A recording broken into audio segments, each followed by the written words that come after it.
Hundreds of agencies providing carers for people at home are at risk of going out of business because of rising costs in the pandemic. Exclusive research for Radio 4's You and Yours reveals just how deep their financial problems are. It suggests that more than a quarter of UK home care providers are at risk of going under. Before the second lockdown, our reporter Sam Fennick spent a day with the home carer Katie Turner. She works in Knowsley on Merseyside. Morning, John. You're going to sit me down? I am. And you know what? You can have your breakfast then. John is nearly 90. A year ago he fell and now struggles to walk. Katie visits most mornings. She helps him get dressed and prepares his breakfast. Slippers on, John? Yeah. Carers visit John 4 times a day. It means he can stay at home in the house he's lived in for the past 70 years. And I'm lucky enough that they come to my own property, and it's all very relaxing. You don't feel uncomfortable. In your own house, well, that's where your memories and happinesses are. This good lady here, she's like one of the family.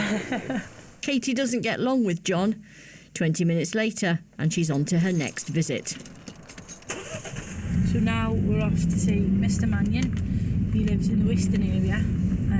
He's unfortunately very ill, terminally ill. And it's very important for him and his family to keep him at home as long as possible. All the people Katie cares for have different needs. There's end-of-life care, and there's people like Phil Laffey. There we go, my love. You're looking after me, you're looking after my welfare. Phil won't see anyone other than his carers today. His wife died a few years ago and his daughter lives in Wales. Without them, I probably would feel lonely. I've got my television to watch or a book to read. You've had all your meds, haven't you, this morning? I've had all my meds, I've got my breakfast. Yeah. What more do I want?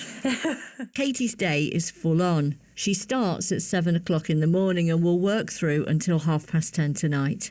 She'll see at least 12 people. When I wake up every morning, you do wonder what's going to happen today. There's never been an easy day since he locked us down. Every day's a battle. On average, carers in the UK get paid less than £9 an hour. Katie's on a little bit more because she's a senior carer. The rate of pay is certainly not the best. It just doesn't reflect the actual job you do. Some calls, you're very involved. You have to be very involved and very dedicated, and sometimes it's a bit of a poor reflection on your pay packet at the end of the month to the actual amount of hours and what you've actually done as a job. It sometimes does not reflect. It's always been hard to recruit care workers because wages are low. Home care providers say they can't pay anymore because of the limited fees they receive from local councils. Here in Knowsley, the council pays one of the lowest rates in the UK, £15.52 an hour. Paul Groney is the CEO at Caring Connections. They provide about 1,200 hours of home care across Knowsley every week. I asked him if £15.52 is enough. That's got to cover the carer's wage, travel. It will include the mileage that goes with that.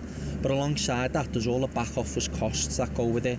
Your basic carers get paid £9.12 an hour, so that leaves about £6 for all of those other things that you've just mentioned.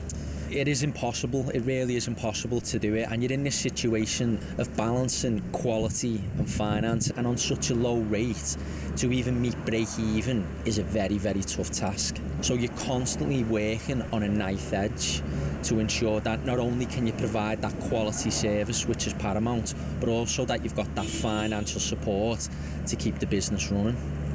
I've had a look at your accounts, and it shows that you recently took a loan of £50,000. Yeah. What was that for? One of our major issues was our cash flow. We invoice for the work we've done the month before and get paid the month after, but we have to have all that money in to pay the wages. So there was always that massive cash flow panic every month. So we went to a social investor who provided us with this loan to have that cash flow buffer. What's been the cost of dealing with COVID? Within this second wave, we're seeing a lot higher rate of absence. Schools being told to go home and self-isolate.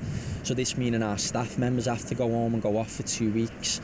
And, you know, even if it's just statutory sick pay, it's a lot. Research for You and Yours by Company Watch suggests more than a quarter of UK home care providers are at risk of going bust because each operator has, on average, £38,000 worth of debt.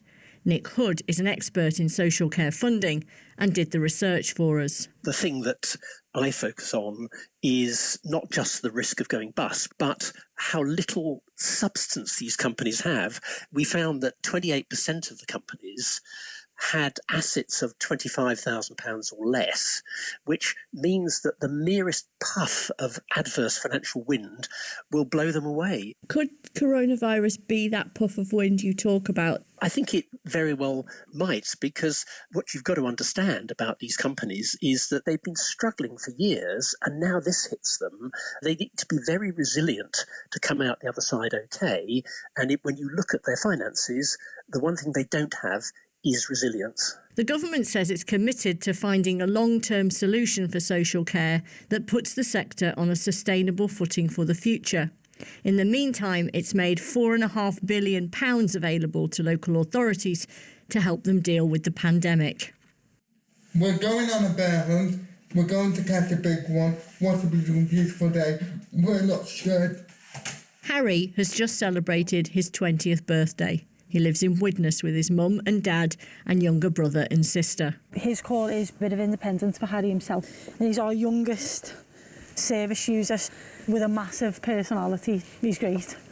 Look forward to these calls because they are very different to what we normally do. Oh, mud. Big, easy mud. Well done. We can't... Here's Harry's mum, Jane Graham.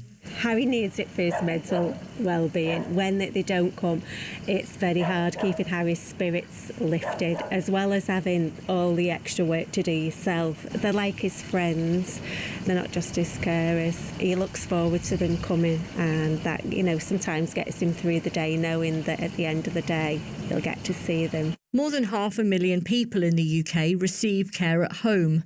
80% of it is paid for by local authorities. Each one sets its own hourly rate.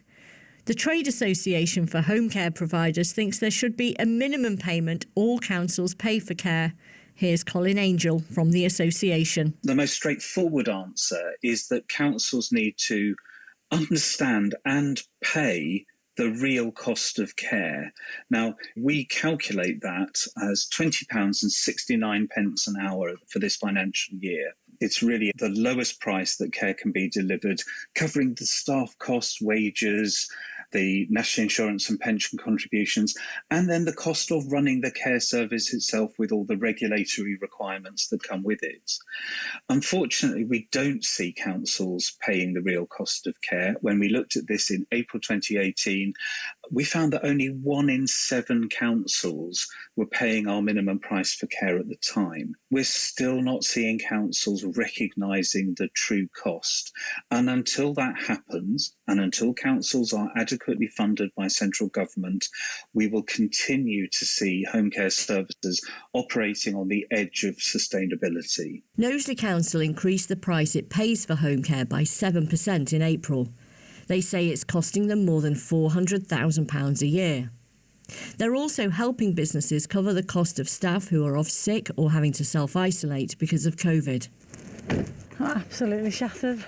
It's 10:30 at night now and Katie's just home after a very long day. Back again at it tomorrow, 7 a.m. So I think it's time to go in and get some sleep.